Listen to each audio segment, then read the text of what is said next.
Welcome, everyone interested in this ancient text called the Bible, written thousands of years ago, and yet they say it's supposed to mean something to us today. I'm your host, Jonathan, the Dumb Christian, and in order for us to figure out what it means to us today, we're going to try and understand what it meant when it was written back then, and we are going to explore Genesis chapter 15, when God makes a covenant with Abram, one of the most important covenants in the Jewish history, in the Jewish tradition, one that they hold on to really dearly, even more so sometimes than the covenant of circumcision. We're not going to get into that for a few chapters. But today we're going to discover some qualities about God that he wants to reveal about himself, and a wrestling match that Abram has that just might be one we can all relate to. The Bible is about to get very real. We might get a little bit colorful, so buckle up and welcome to Dumb Christian.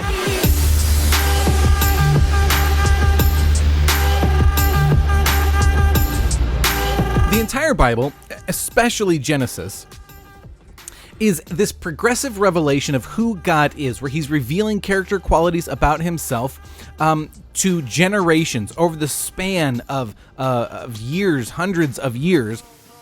Instead of just revealing his whole self to one person and overwhelming someone, saying, hey, here's all of who I am, write it down in a book, now read it and worship, he's actually progressively revealing little bits of himself, a little bit more, a little bit more, a little bit more. He starts with Adam, right? And then he goes Noah and Abram, and he's revealing a little bit more of who he is. And here at the beginning of Genesis chapter 15, he reveals one aspect at the beginning and some other aspects of who he is later in the chapter. But at the beginning he says, Abram, fear not, for I am a shield. I am a protector. I am a defender. And what God is about to do is he's about to show Abram something really nightmarish, terrifying. And I think what he's trying to do is prepare yourself. You're about to walk through something terrifying, but I want to establish and remind you, I want it to be fresh in your head. I am a shield about you. I am going to protect you. So have that in your arsenal. Have that ready to go. And he says, I'm a shield and I'm going to bless you greatly. And Abram says, yes, I know that you're going to bless me. You have been blessing me overly, abundantly, and it's incredible. But God, what good is a blessing if I don't have a family to share it with, if I don't have kids to give these gifts and these blessings to? And this is a callback to a few chapters ago in Genesis chapter 12, when God promised Abram, I'm going to give your offspring the land of Canaan. If we remember, when God first called Abram out of Haran, he says, I'm going to give this land to your descendants, your kids, and their kids, and their kids, and their kids, and their kids. And here again, in Genesis chapter 15, God is revisiting that, and he's saying, I'm going to give you kids, because Abram's a little concerned. He's saying, I have an heir to all my wealth and my blessings, but it's not my own child. It's a servant in my house. I really would like my own kids. I'm in my 80s, God. Let's not forget how old I am. And time's running out. And instead of explaining how it's going to work, God says, all right, come outside. So Abram gets up, steps out of his tent, and I guess it's just starting to get dark. It's just dark enough that you can start to see the stars. They also didn't have light pollution and, the stuff that affects our ozone and how we can see today. They didn't have that then, so you could see the stars more clearly. I think there are certain parts of the world where you can still go outside, and even when the sun is out, you can see the stars. So he takes him out and he says, look, if you can count the stars, that's how many your descendants will be. It's going to be a massive nation that comes from your loins that will inhabit and possess this whole land of Canaan. That's the whole reason I brought you here. This is the whole reason I had your dad take you out of Ur, the land of Sumer. And that's the whole reason I called you out of Haran, where your father is staying. And I brought you here so that your offspring, your children, will make a nation here in this land of Canaan. And then it says that Abram believed God, and it was counted to him as righteous. Abram was considered righteous, not because he was a perfect person, not because he was really good, because he obeyed all the laws, but because he trusted God. He believed that what God said was true. And this is a quality that's quoted several times in the New Testament, a few other times in the Old Testament. This is like the epitome of what it means to be a follower of God and to be righteous in God's eyes. God called Abram righteous because he believed in him. He believed that what he said was true. I think there's something there, maybe. However, the very next thing Abram says is, how shall I know that I am to possess the land? Okay, so when we read the Bible, what we need to understand is that translators are doing their best to do a literal translation. This is the word that was said in our English language, right? But there is a great difference in the way that language is understood when it's interacted with. So when we read this and we say, okay, well, in one verse it says Abram believed God and it was credited to him as righteousness. But in the next verse he says, yeah, but prove it. Like, how do I know this is true? Right? Like, well, is it different? Like, which is it? Does he actually believe or is he not quite believe? And so taking some time to get into the Hebrew and look at the individual words in his how shall I know I'm going to possess it might better be understood as I believe you, God. I just don't understand how it's going to work. Again, back to the kids, right? I believe you, God, but I'm in my 80s. How is this going to work? Sarah has already gone through menopause, like science, right? You don't think it be like it is, but it do. And at this point, kids are not really an option for us. So I believe you. I just don't get how it's going to work. And God says, okay, what I want you to do is I want you to go get a heifer, a goat, a ram, a pigeon, and a turtle dove. 5 animals. And then what Abram does is he goes, collects these animals, kills them, drains the blood.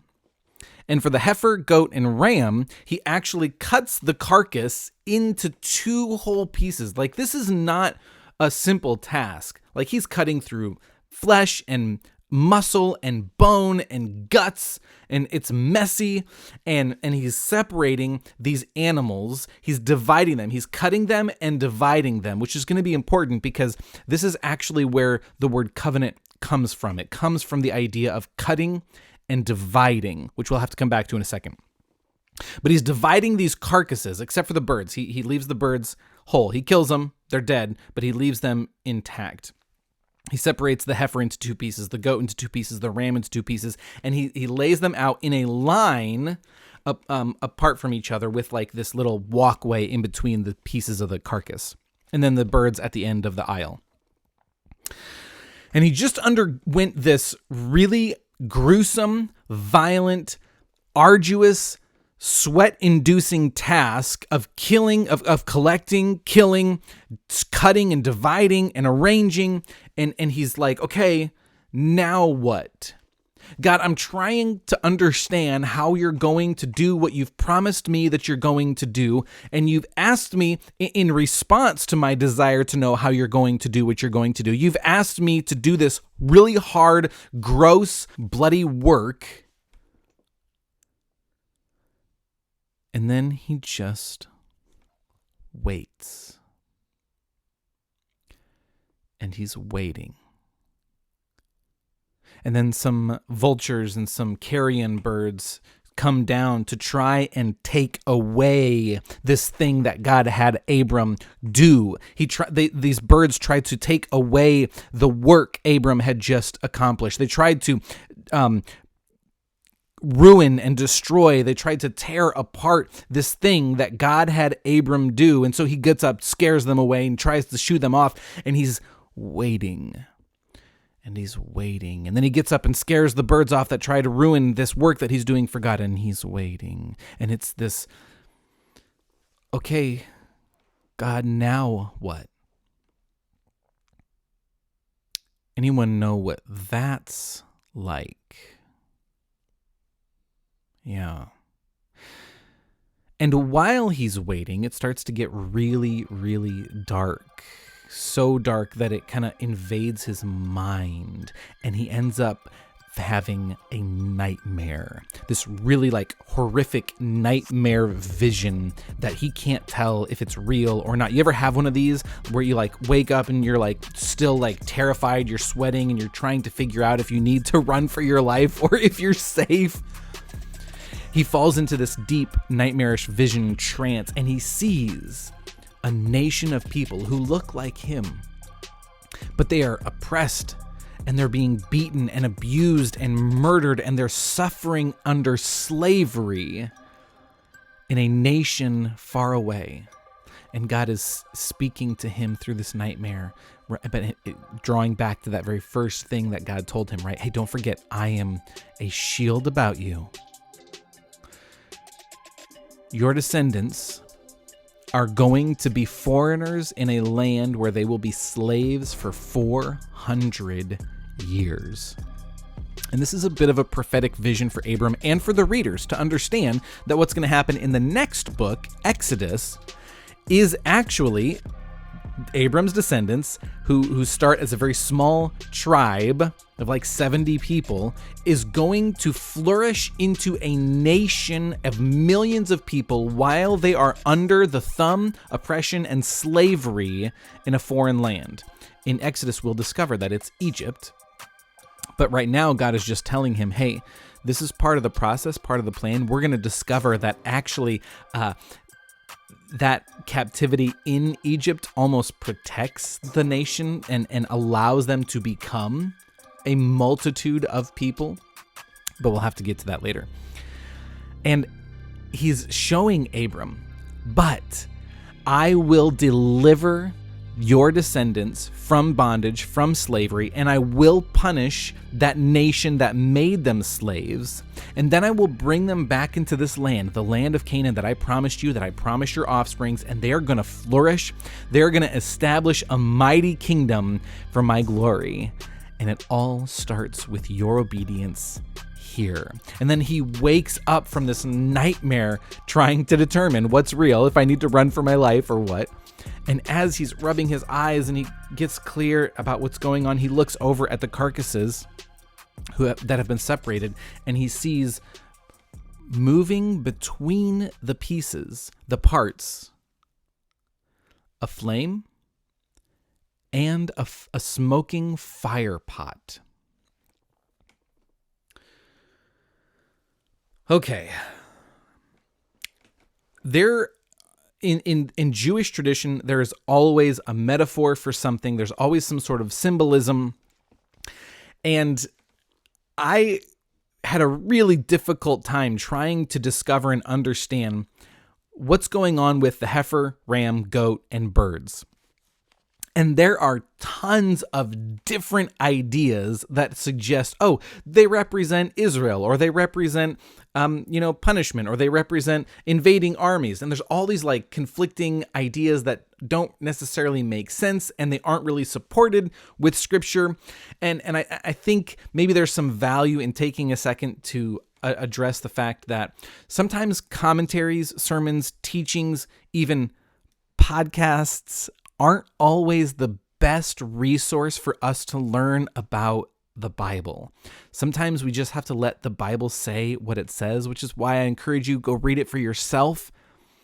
It says what God wanted it to say, and he'll always say it better than I can say it, than anyone can say it. And there is value in just reading what it says without trying to unpack and, what's really going on. But sometimes it's valuable to just understand that maybe it's just a heifer, a goat, a ram, a pigeon, and a turtle dove.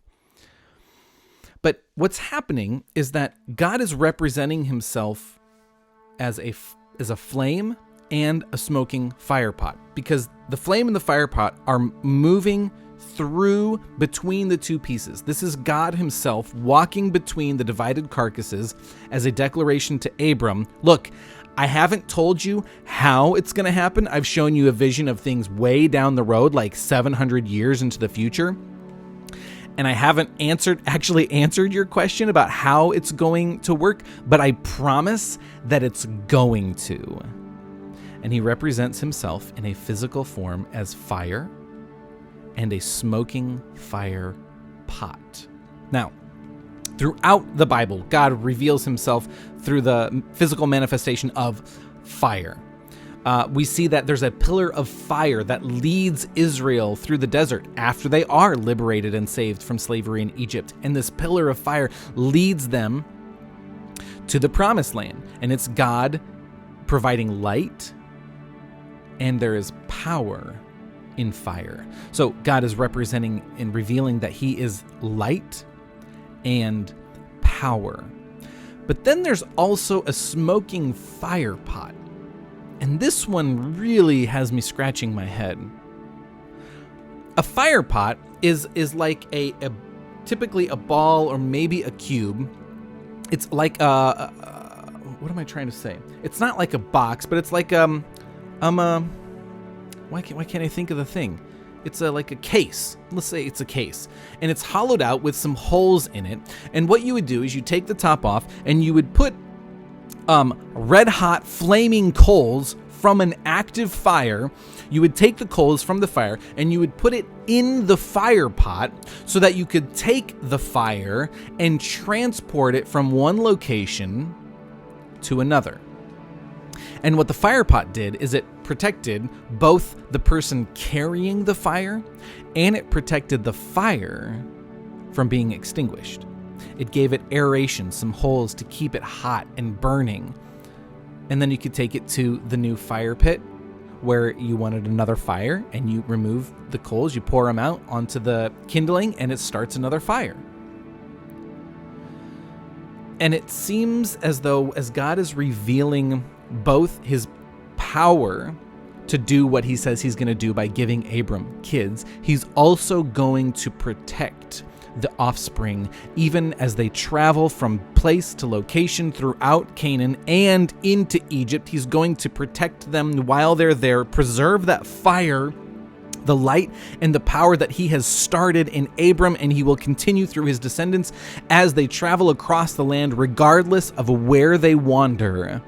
He will preserve and protect them. And this is the second covenant that God makes with Abram. And it comes in a couple parts. He says, I'm going to give you kids. They will endure slavery, but I will bring them back and they will be wealthy when they come back.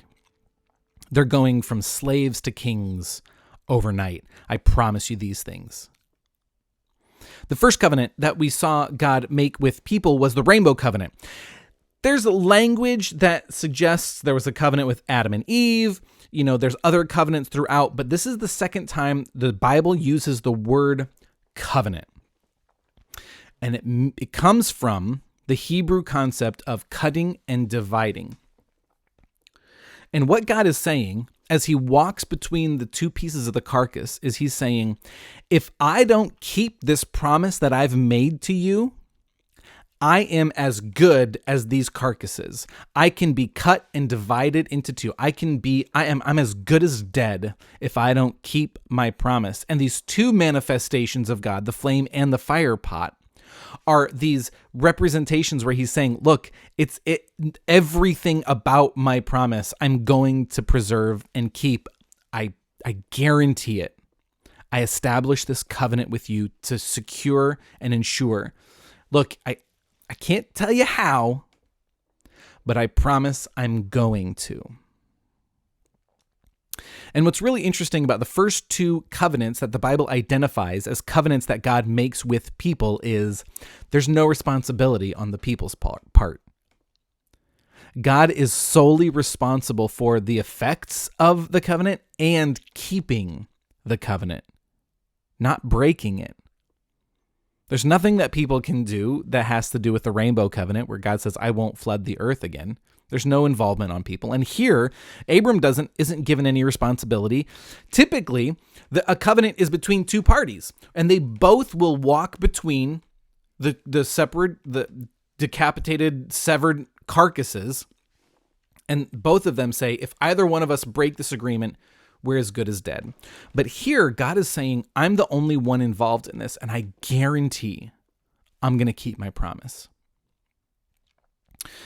And this promise to bring Israel back and give them this massive land. In fact, the borders of the land of Israel that are described in this chapter make the nation of Israel, the land of Israel, huge.